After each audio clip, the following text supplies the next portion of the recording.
Okay, let's make sure it started. Yeah.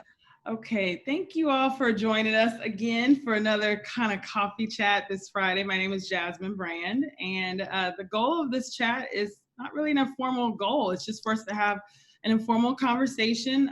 Right now, there's so many different things we're all dealing with as a result of COVID, job losses, the stress of just of everything, the social unrest, all the political things going on. So I've had challenges navigating my way through. So I've talked to so many different friends that also have had challenges. So I thought, let's just have an informal conversation. And then hopefully, invite some special friends to give us a couple of strategies to help us navigate moving forward. So today we are going to talk about breathing and breath work. And I don't know a lot about this topic, so I'm really fascinated by it. And as we think about how to navigate through COVID and all of the other stresses of life, sometimes some of us maybe are not those that prefer to do medication, or we may not be ready to do therapy yet, or we're trying to find a solution that we can start right now.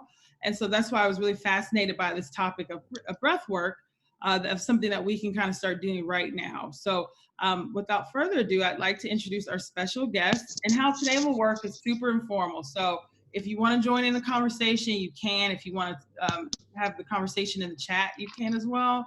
But we'll have a basic, like, what is breath work, kind of work through a couple of examples of it. Hopefully Maxine will give us a couple of techniques. And then if you have questions, feel free to join in. But Maxine, can you share a little bit about what you do, your story, and then maybe give us a very kind of third grade level of what breath work is? Of course. Hi, good morning, everyone, and good afternoon, Vicky. So I'll give you a little bit about my background, which leads into the breath work. I guess my journey into the whole healing modalities began when I was 21, and I'm now 43. And how I got into it was because I was involved in actually 2 quite serious car accidents, one at age 21 and one at age 23. And following on from these accidents, I had quite bad post-traumatic stress disorder. And just my body was in a lot of stress, a lot of tension, and it was a very difficult time. And I did therapy. I did lots of holistic treatments. I actually am at that time, I became a Reiki master, reflexologist. I have a Bachelor of Science in acupuncture and Chinese medicine. I was really on my mission to, I guess, heal myself and to give back, because I really felt after 2 accidents in a short space of time, which were quite bad, it was like they said I was a miracle that I actually survived the second one. So it became a bit of a calling in my life. And then I moved to Israel when I was 28. And sometime after that, someone said to me, I had always been into meditation, but do you want to go on this breath work retreat? And for me, it was like, what's breath work? And I really didn't know much about it. And I just rocked up on this retreat, this weekend retreat, and I was blown away. I was completely blown away. I didn't even understand the depths that our breath can take us to. And so what I'm here, it's kind of become my calling and it's my profession. I work every day with people in private practice, and I do a lot of groups and women's circles and retreats here in Israel. So it's completely, this is all I do, is work with the breath. And I guess everyone will have their own perspective about the breath. And I'm going to offer you this morning how I'm working with it and what I have found the most beneficial. When I did my trainings, I trained in many different modalities of breath work. So I learned lots of different types. And then I'm wondering if everyone could put it on mute, because I can hear it as I'm talking, lots of background noise. There we go. I can mute. There we go. Everyone's muted now. That's better. I discovered the ones which I found were most beneficial, and then I've been using them. As you can imagine, there's a lot of trauma going on in Israel, and I'm working a lot with psychologists. We work in conjunction, where I'm working with the body and the breath, and they're working through the talking. So I'm the whole encompassing all of it is important to me. It's not one way or the other. It's bridging it together. So what I'd like to explain to you is a little bit about how powerful your breath is as an introduction. When we come into this world, we take our first breath. You see a baby's tummy, you see that movement of flow in a baby's tummy, and it's really like there's a movement. And then you see a toddler, and a toddler who's really upset, really not happy about whatever it may be, and you will notice that it's like this like that's what they do when they're upset. And then you move a little bit further on and you become like teenage years, and suddenly issues around shame and around feeling embarrassed, and you've been triggered, something's happened that doesn't feel good, and you don't want anyone to know because it could be embarrassing. So then even more, it's that they're holding their breath more.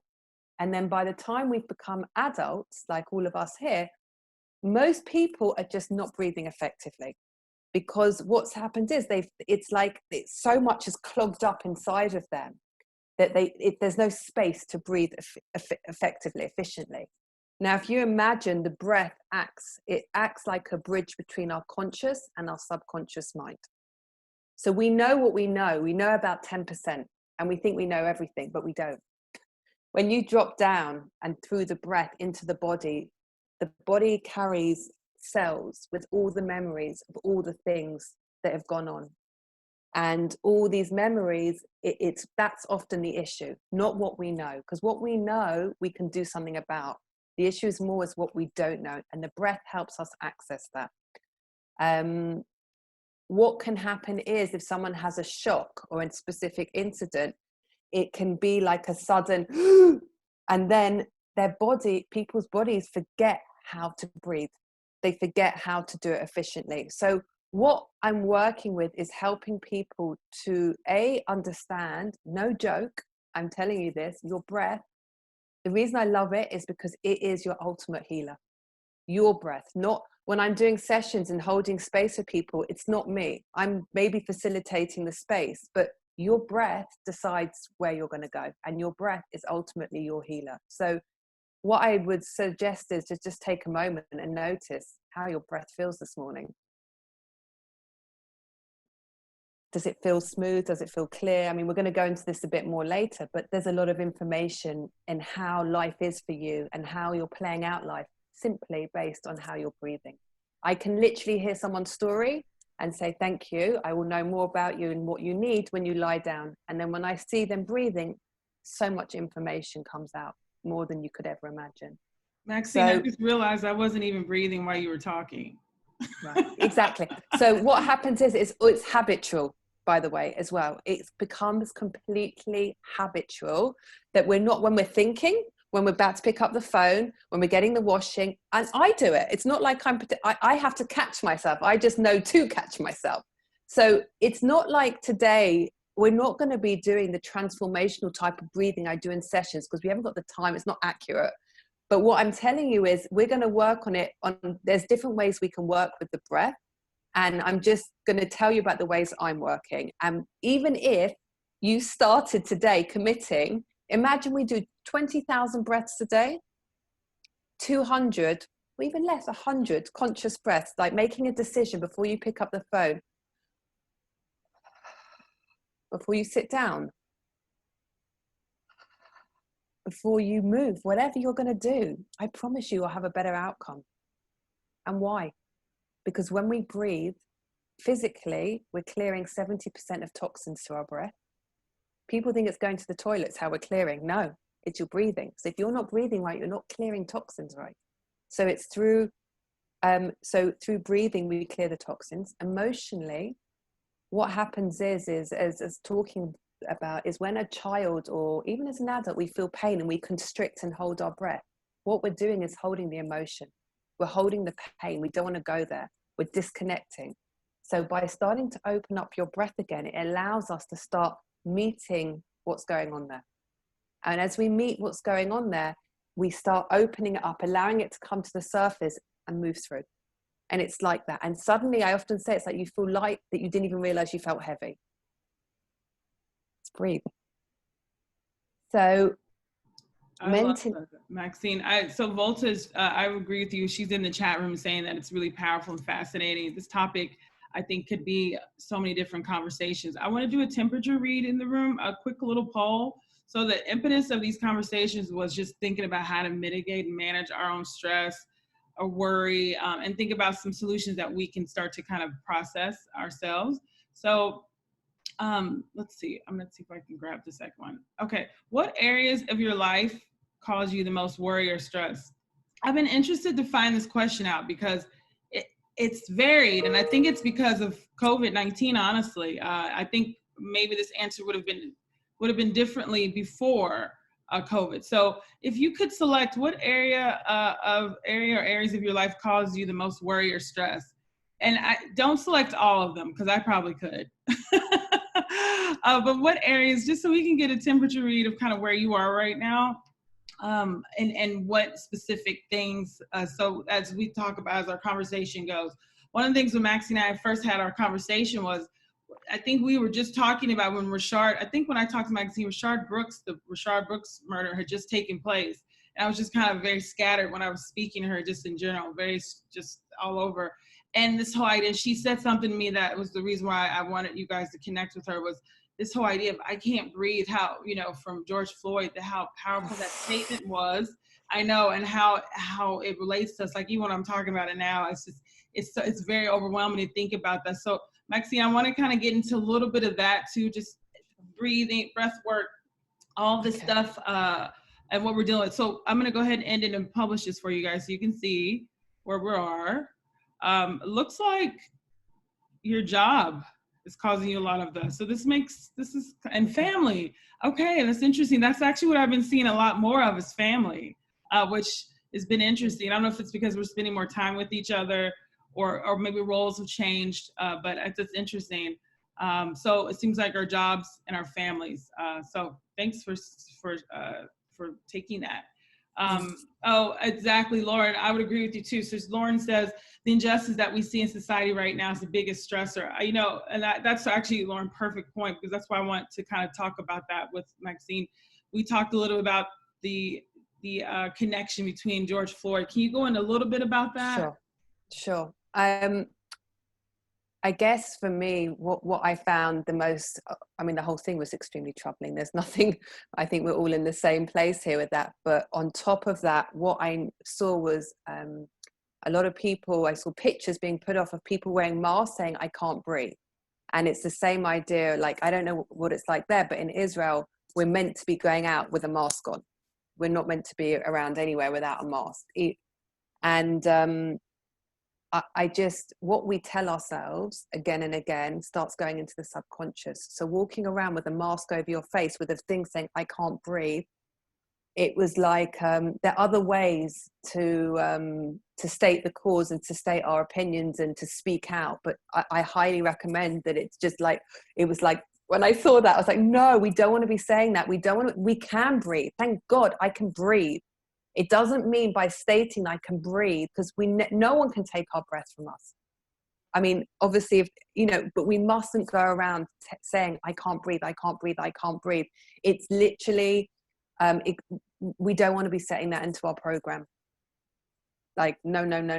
So there are other ways to stand up for the causes we believe in, and we must, speak out. I'm not saying don't do anything, but I strongly recommend that we don't start walking around saying it, like programming ourselves with, I can't breathe. I can breathe. We can breathe. Thank God we can breathe. And it's really important. In fact, not only can we breathe, we can expand our breath. No one can take our breath, no matter what happens. My breath, the one thing that no one can take is my breath. It's my breath. So, Jasmine, I don't know if you want me to follow up a little bit on professional and person and at home based on the. Yes, that would be great. It feels quite important to just talk, considering so much stress was about professionalism. And if anyone has questions, please feel free to chime in the chat, and I'll make sure we share them. If you have questions or feedback or comments. Totally. So professionally, I often say to people, of the times I've gone into companies, say, like, we need to slow down to speed up. part of the thing is, I stopped breathing. Exactly. Oh, Vicky, sorry. I'm just seeing them click up here too as well. So yeah. Part of we need to slow down to speed up. So why do we want to bring more breath, and why will it help us at work? Part of the thing is, a lot of people are under pressure and stress right now. Are they even going to keep their jobs because of the situation? There's this feeling of everyone like, what's going to happen? It's the unknown. It's like there's no control, but we never did have any. We just had this illusion that everything was like this. Look how quickly like that, something like Corona can happen and everything changes. So what's happening a lot at work, even pre-Corona, it's people are tense. There's a stress. We're trying to achieve goals, pushy. This is the world we've kind of been in, where goal orientated, got to get things done. There's pressure. And when we actually take more breath at work and make a decision that I'm going to work on my breath at work, I'm going to bring consciousness into my breath. I'm going to teach you a few different things after, short things that you can do. Firstly, it will increase efficiency, because what we're doing, we're detoxifying. It's like drinking water. We need to clear ourselves a bit, have a moment, a gap, a space, because we're so busy. If we are always just moving, rushing, and not taking a moment to breathe, we make mistakes. We're not as efficient. It teaches us how to respond as opposed to react. In interpersonal relationships, when people are like getting at each other, no one's breathing. When we are not breathing, we are not grounded. What do I mean by that? What I mean by that is it's like when you're a kid and you're in la la land. I don't know if any of you had that as a child. My family would always say to me, where are you? Where are you? It's that kind of, we're either in the head thinking, or we're off with the fairies somewhere else, who knows where. It's when if we're not breathing, we are not here. We are not in our body. We're not at our fullest. So I always say, like, if you want to be here, show up from presence, you need to start breathing again. You need to start catching yourself. It's not about if you're breathing well. It's finding those moments and catching when you're not breathing and saying, I caught you, and then taking a big, deep breath. And you might start off doing it thousands of times a day. Doesn't matter. Just got to start building a relationship again with your breath. So it improves your health.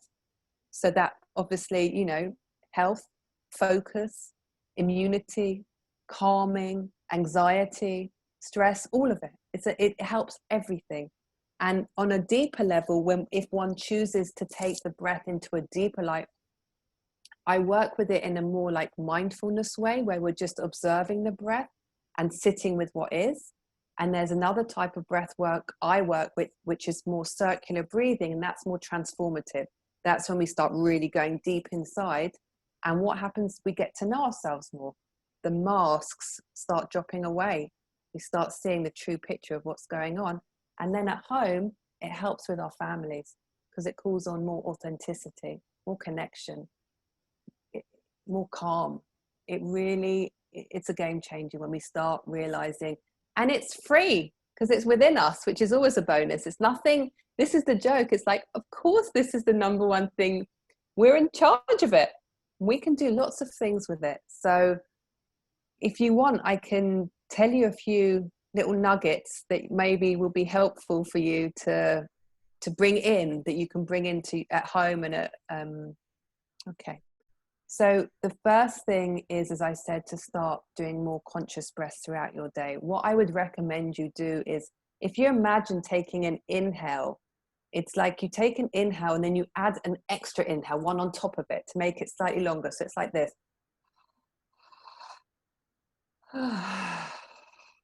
Just by doing that, it might feel a bit constricted at first, but just by doing that, what happens is it expands the exhale.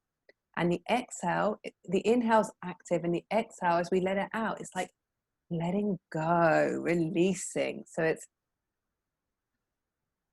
and if you can add a sound to it, if you're brave enough to add a sound to it, I promise you, it's even better. And movement. I know we're not going to do this sitting at the desk, but if you can, like really like get the movement going in your body. And like, that's the other thing. People are so still and stiff. Like, let's like loosen up and bring the breath through the body. So things like that will really help. Yes. Good one, Michael. I saw that. Another good thing is something called the yawn sigh. It's like when we do a yawn.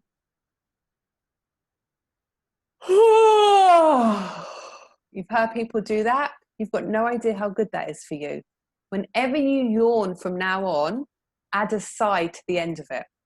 It's little things like that. Again, it adds to the exhale. Exhale, yeah. So that's another really good one for you. If you're feeling, what I tell sometimes some of my clients in between sessions are feeling like there's anxiety, things like that, a really good technique for that is something called box breathing. With box breathing, what we do is we're using the inhale and the exhale. We want each, it's basically like a box. So we inhale for 4. So you imagine counting to 4 with the inhale. Then we pause for 4. Then we exhale for 4. And then we pause for 4. So we can do that all together maybe. So we're going to start by taking a nice exhale just to kind of clear. And then inhale 2, 3, 4. Pause 2, 3, 4. Exhale 2, 3, 4. Pause 2, 3, 4. And you can do this through the nose or the mouth. Let's do it one more time. Inhale 2, 3, 4. Pause 2, 3, 4. Exhale 2, 3, 4. Pause 2, 3, 4. Shake it off. So I don't know how much time we have. Maybe you can tell me, Jasmine, but what I would love... We have about 15 minutes. Oh, lovely.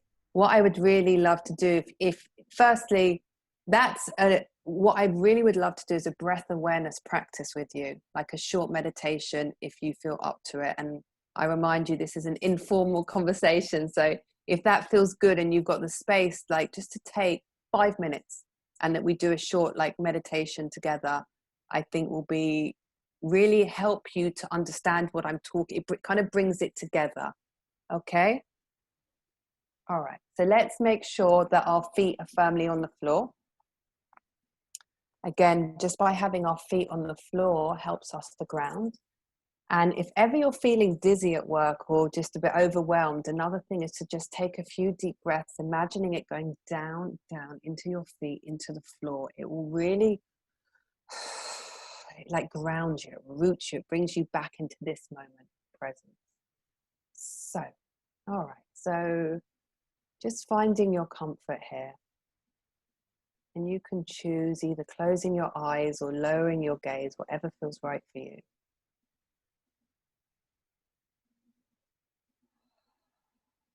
And just settling into your seats, becoming aware of your sit bones, and just dropping down a little bit more. We're going to begin today by just checking in and see how our body is feeling.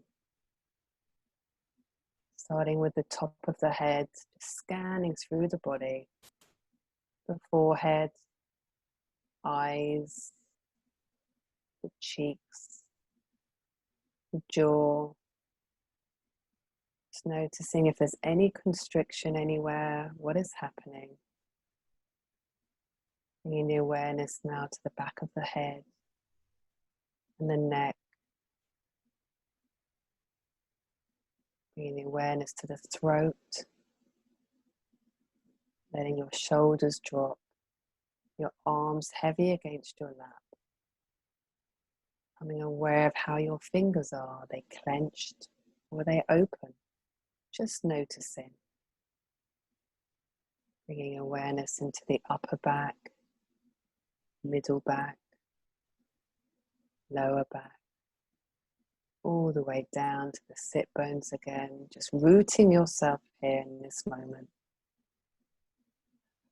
Maybe taking a deep breath here just to anchor yourself.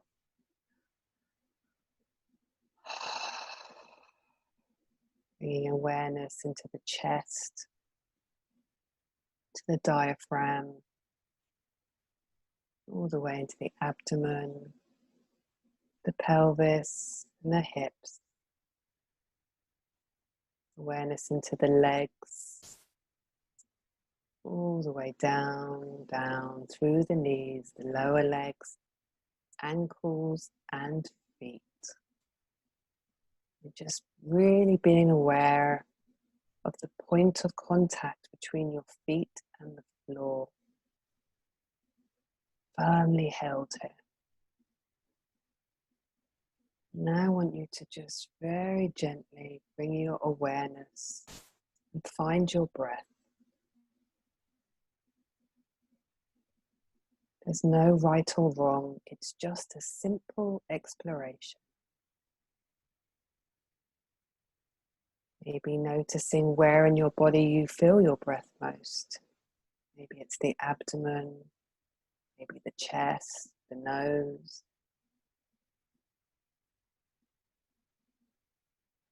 Noticing if the breath feels like it's moving through smoothly, or there's a tightness, restriction.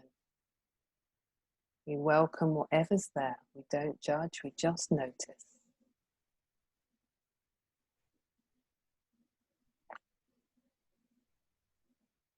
Noticing how your body is feeling, where your mind is right now. Are you getting impatient?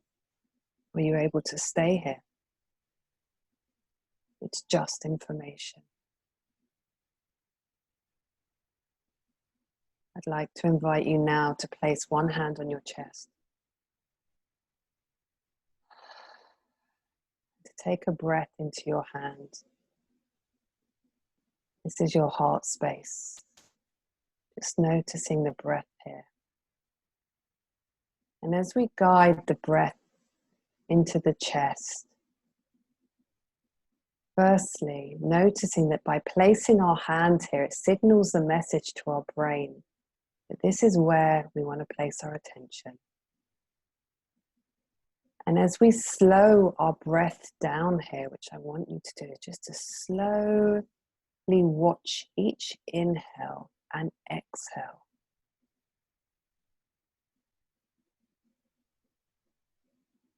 Just observing that as it is. Slowing the breath, slowing the rhythm here. It sends a message to your nervous system that in this moment, all is well. Just watching the breath coming in and out of your chest. If you get distracted, that's fine. Just bringing the awareness back. Slowing the breath more and more.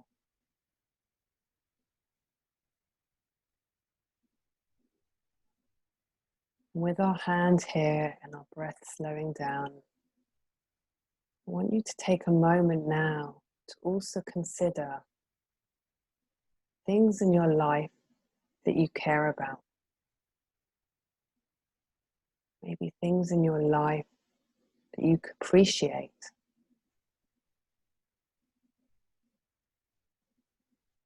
Maybe something that you are really grateful for. Anything, however big or small, just taking a moment. Something you love, maybe being in nature. And with your breath slowing down here, your mind is just thinking about those things. What you appreciate, what you care for, what you can feel grateful for, what you love.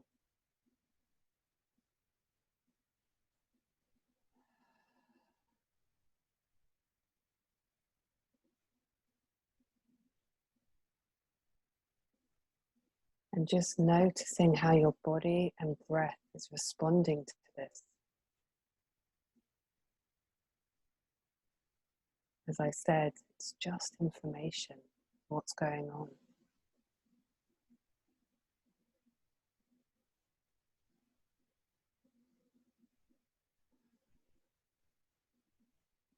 Now, as we start preparing to come out of this, just moving your body a little bit in your own rhythm.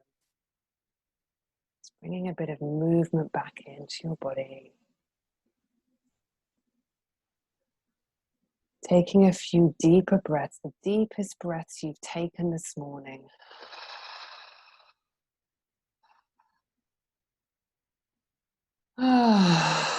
Letting the breath out. No one can hear you. You're all on mute. Opening your mouth a little bit, letting it out. Bringing movement to your fingers and toes as we start preparing to come back into this new moment. And just before we do that, I want you to just take one strong breath into your chest, one more time, into your heart, and ask your heart, your chest, what is it I want to bring more into my life today? What is it that my body wants to offer me from this short practice this morning? All the information is there. And whenever you're ready, you can stretch. Taking your time, there's no rush. It's coming back into this new moment, never before.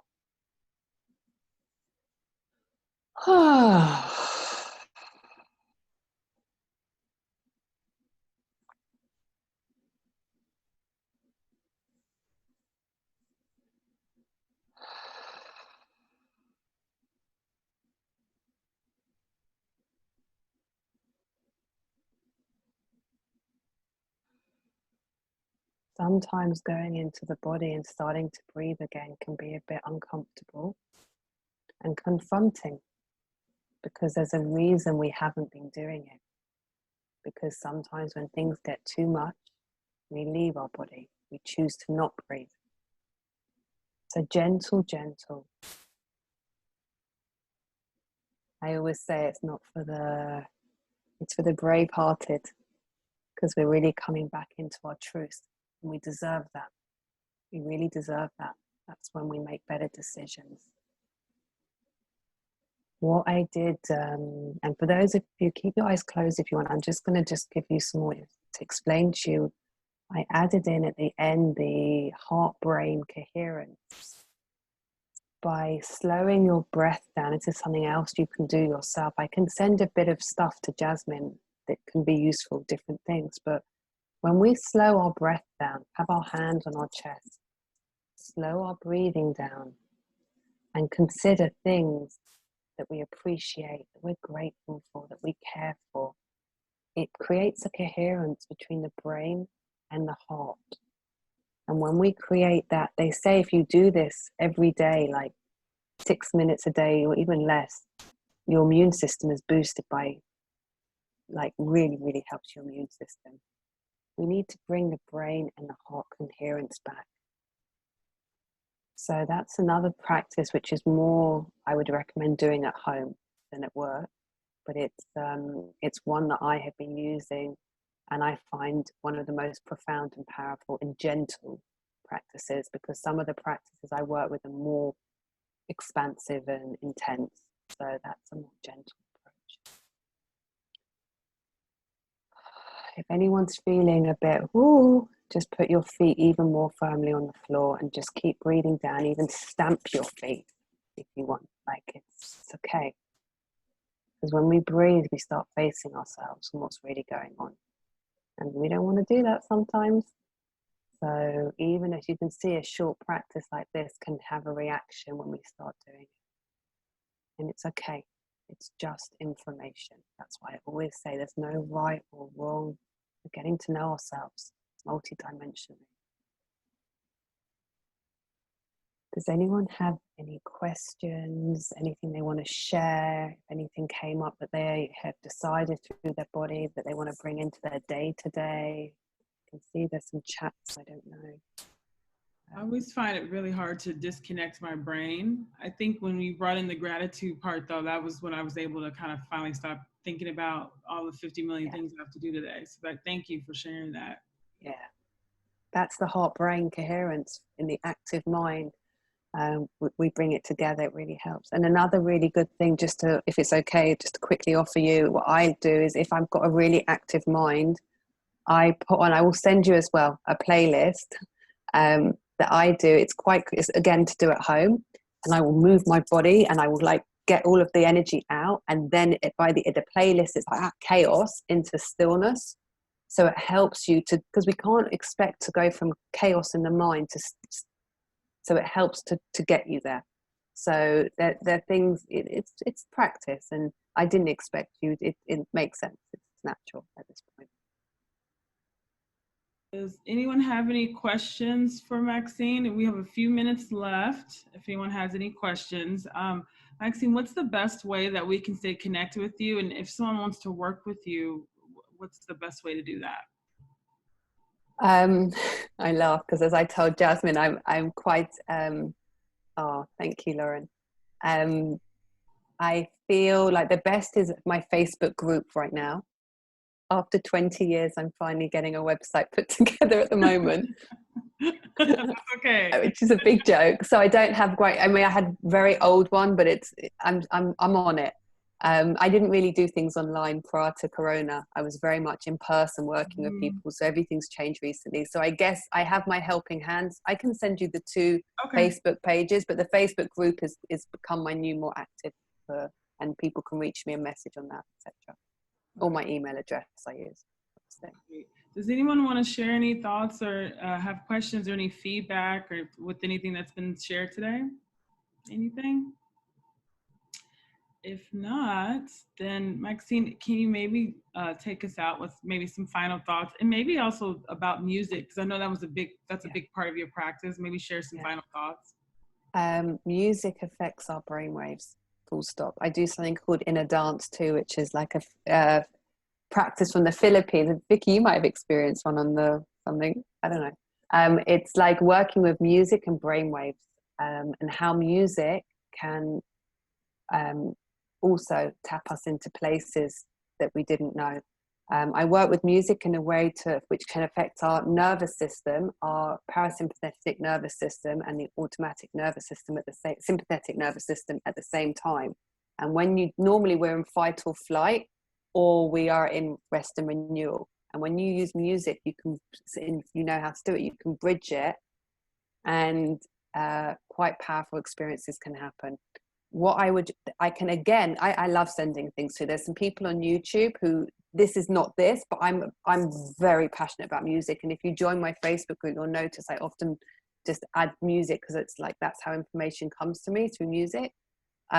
I will send you, there's a sound healing that I found through YouTube that I also practice every day. I have a rest in the middle of the day, 20 minutes, and I work really hard. So it's not because and I have 2 kids. It's not because it's because it's like I need to, as my self-care. And so what I do, there's this beautiful sound healing.